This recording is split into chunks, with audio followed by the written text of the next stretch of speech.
had seen a fellow worker of his buried 2 weeks earlier, and he was telling someone about that co-worker and telling this other individual that this co-worker who had died and been buried 2 weeks ago had already been replaced at the office. He said he really couldn't help thinking that since his co-worker had been forgotten so quickly, as though he had not existed, that would one day happen to him. He would be forgotten, as if he had never lived.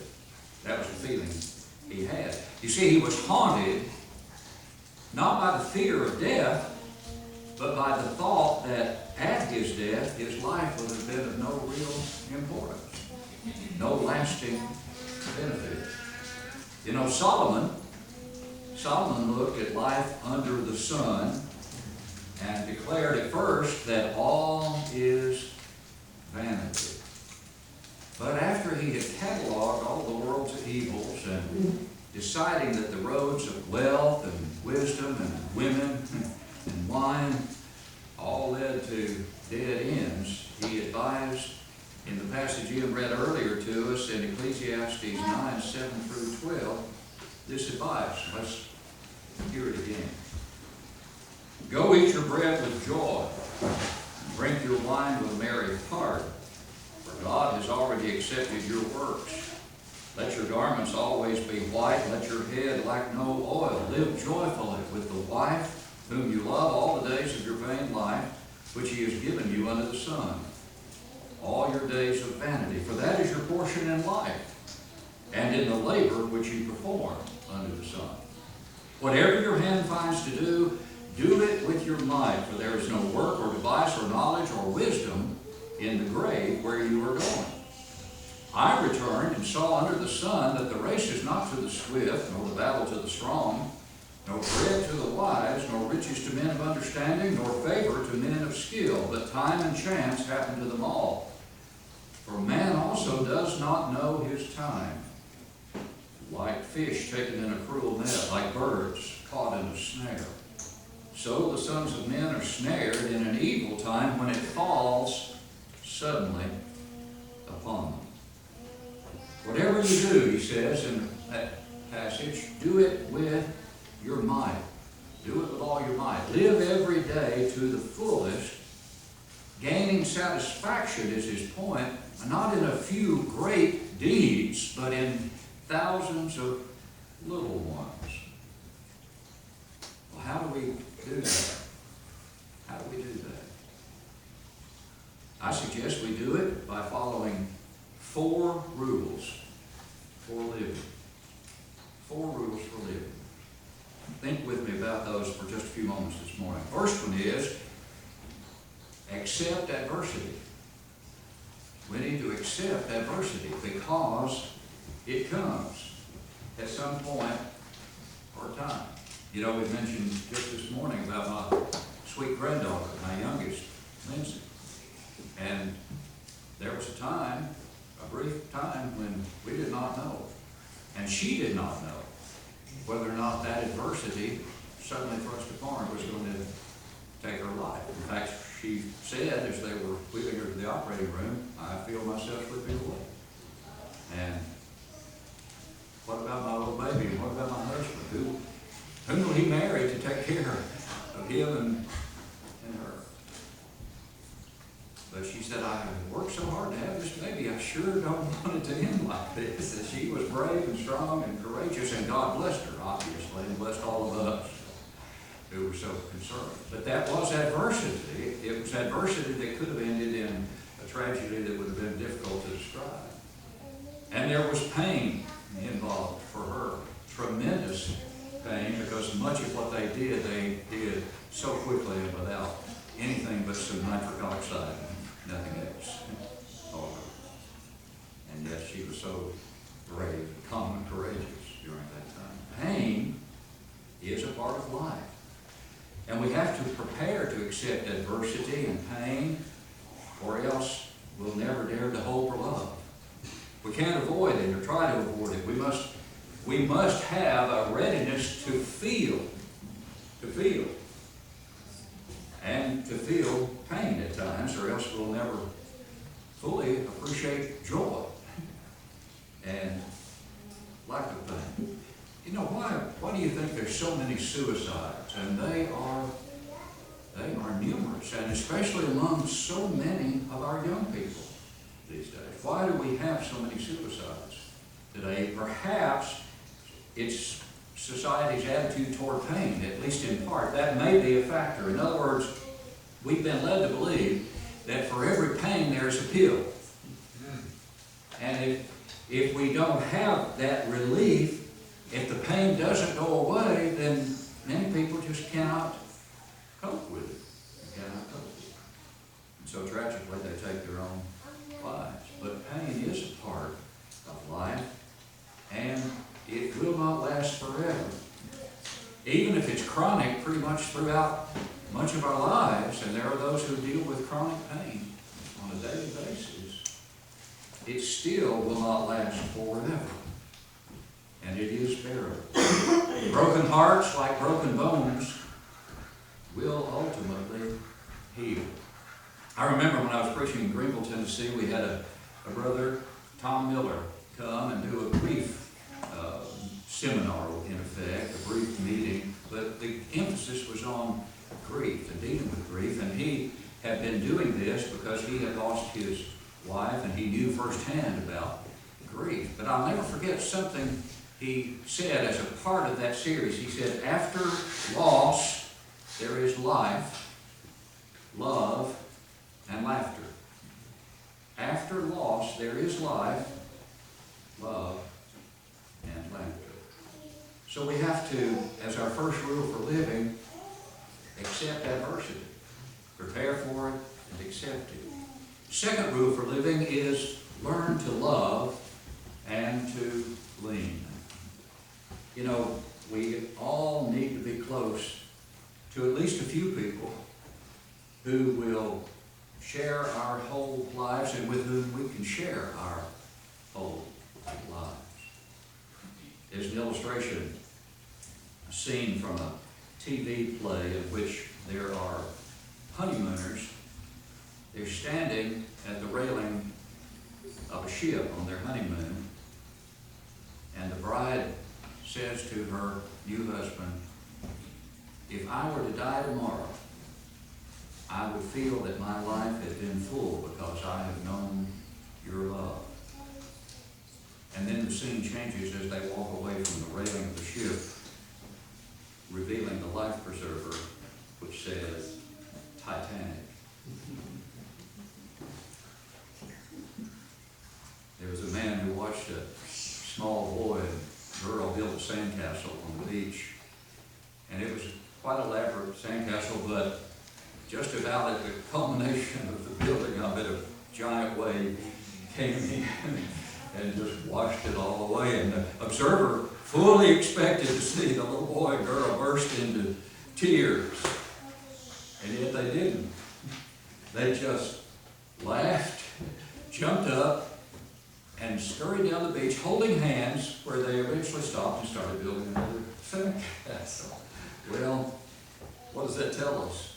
It tells us that all the structures we spend so much time erecting in this life are built out on sand. They are not going to endure. And at times, even during our lives, a wave may knock them down at any time. Things can change in a hurry. And when that happens, the person who has someone's hand to hold will be able to start over and to laugh again. That's why we need to learn to love and lean as our second rule for living. Amen. The third rule is to contribute to change.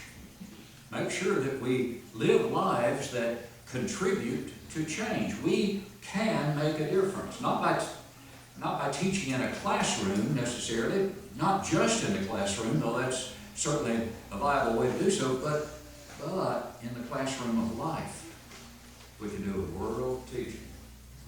Matthew 5:13 through 16 reminds us of that in the Sermon on the Mount, where Jesus tells us you're the salt of the earth. But if the salt loses its flavor, how shall it be seasoned? It's then good for nothing but to be thrown out and trampled underfoot by men. You're the light of the world. A city that is set on a hill cannot be hidden. Nor do they light a lamp and put it under a basket but on a lampstand, and it gives light to all that are in the house. Then his conclusion in verse 16 in that section of the sermon is, let your light so shine before men that they may see your good work and glorify your Father in heaven. Many opportunities for us to teach, many opportunities for us to contribute to change, both by word and obviously by our lives. But then the fourth and final rule for living is to live until you leave. Live until you leave. There was a philosopher named Horace Kelvin who once said, quote, there are persons who shape their lives by the fear of death, and persons who shape their lives by the joy of life. The former live dying. The latter die living. And then he added, whenever I die, I intend to die living. And that's important advice, isn't it? We need to stop searching for the great deeds to give our lives meaning and settle instead for gratifying moments that come to us every day, and be appreciative of those gratifying moments.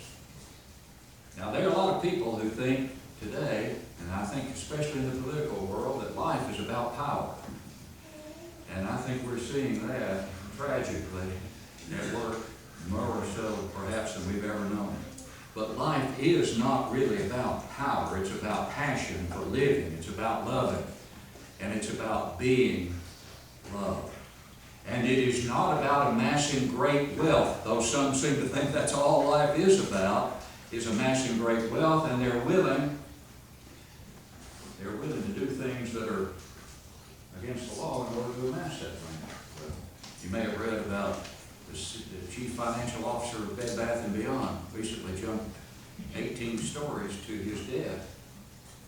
And you wondered, I did initially, well, I knew the company was in some trouble, but, why not just persevere and get through that? But then I later read a follow-up about it that said there was a pump and dump scheme that he was likely involved in, and he realized he was about to be caught up with it.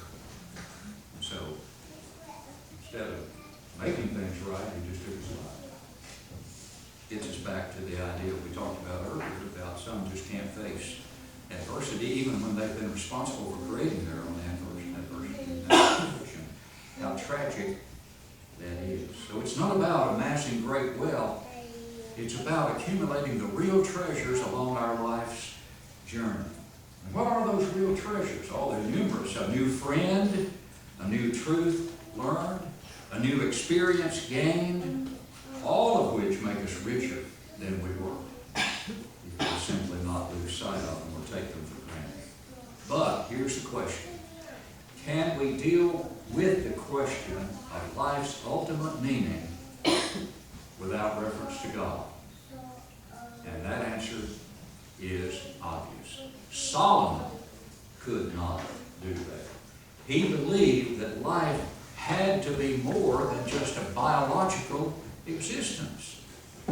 He knew that it had to be. And so, after his full exploration and experience of life and the pursuit of happiness in various ways, what did he conclude? Hear the conclusion of the whole matter. Fear God and keep His commandments. For this, as the New King James says, is man's all. This is all. This is it. This is man's all. Ecclesiastes 12, verse 13. Man without God can only judge by results or achievement. That's the only criterion you have, is just results or achievement. In other words, did I win or did I lose? That's how you have to judge it. Did I make a profit Or did I experience a loss? That's the only standard you have if you're leaving God out of the equation completely. But God alone can judge us on the basis not just on what we've done, though certainly our works are going to be brought into judgment. That's abundantly clear. Solomon made that point in the latter part of Ecclesiastes 12. But God judges us also on the basis of who we are, not just on what we've done. In other words, God can see success where no one else does.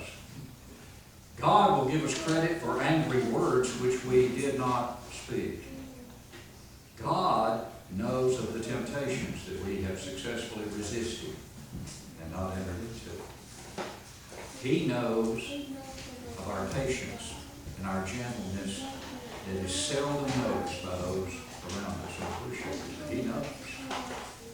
And with God, such good deeds are never frivolous and they are never forgotten, because God measures them in view of eternity, and not just in view of under the sun, as Solomon wrote about in Ecclesiastes. Now, finally, how does God enable me to follow these 4 rules for living? How does God enable me to accept adversity? How does God enable me to learn to love and lean, to contribute to change, and to live until I leave?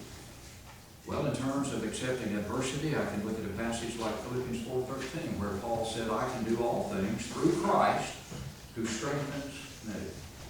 Or his words in 2 Corinthians 4:16 through 18, therefore we do not lose heart, though our outward man is decaying, yet the inward man is being renewed day by day.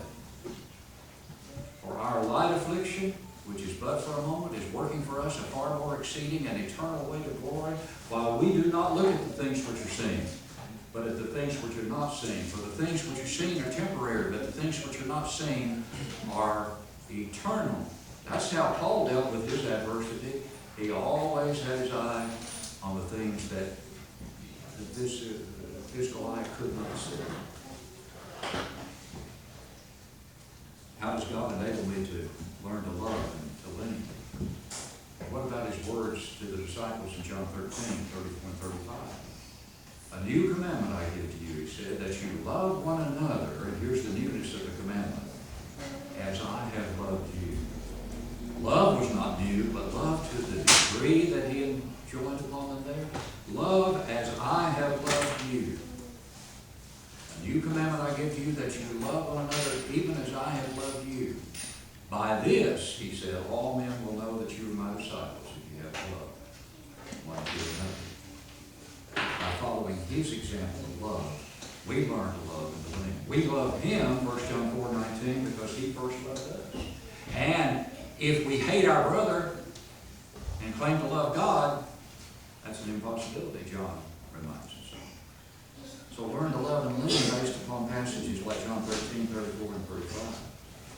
And what about contributing to change?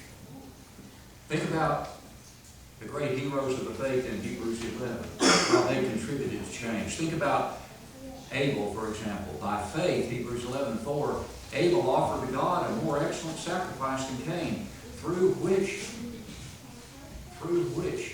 he obtained righteousness, God testifying of his gifts. And through it, notice, he being dead, yet speaks. He yet speaks. He contributed to change. Revelation 14:13, John said, I heard a voice from heaven saying, write this, John. Blessed are the dead who die in the Lord from now on, that they may rest from their labors, and their works do follow them. Even after we're gone, our works follow us. And what about living until you leave? Well, in John 10:10, Jesus says the thief comes to steal and to kill and to destroy. But I am come that they might have life, and that they might have it more abundantly. Was he talking about abundant life only after this life is over? No, he was talking about abundant life here and now. live until you leave. Live until you leave. By having the abundant life as a child of God, as a Christian.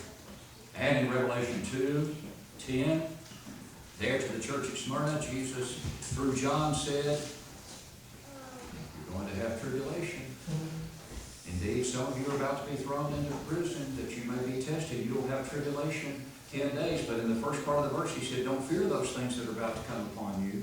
Satan is going to test you. He's going to throw you into prison 10 days. And we mentioned before, 10 days didn't mean literally 10 days. It just meant it's going to be a pretty extended period of time.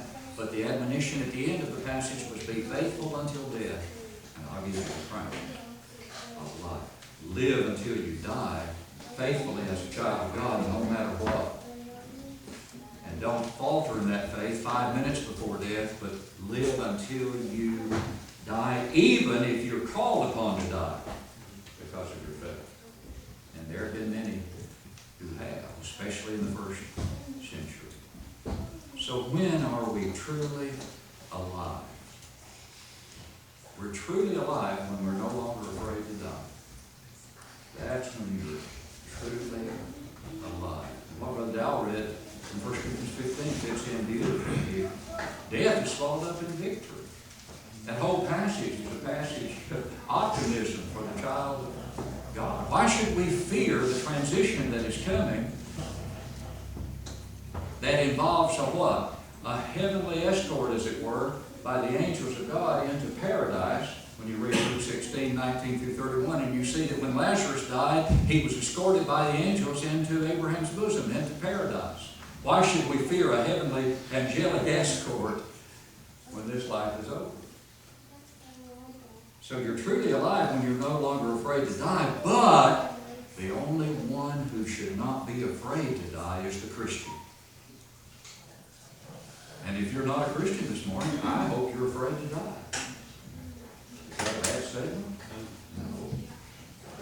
But I know also that if you're not a Christian, you can eliminate that fear of death this very day. How? By expressing your faith in Christ that leads you to repent of sins, to confess Him as the Christ, and then to be buried with Him in baptism for the forgiveness of sins. If you haven't done that, why not this very hour? And if you have, but you've wandered away, need to come home to your first love as a wayward child, who sinned in a way to bring reproach upon the child. We invite you to come back to the fold, and to brothers and sisters who love you, and who will pray with you as we stand and sing.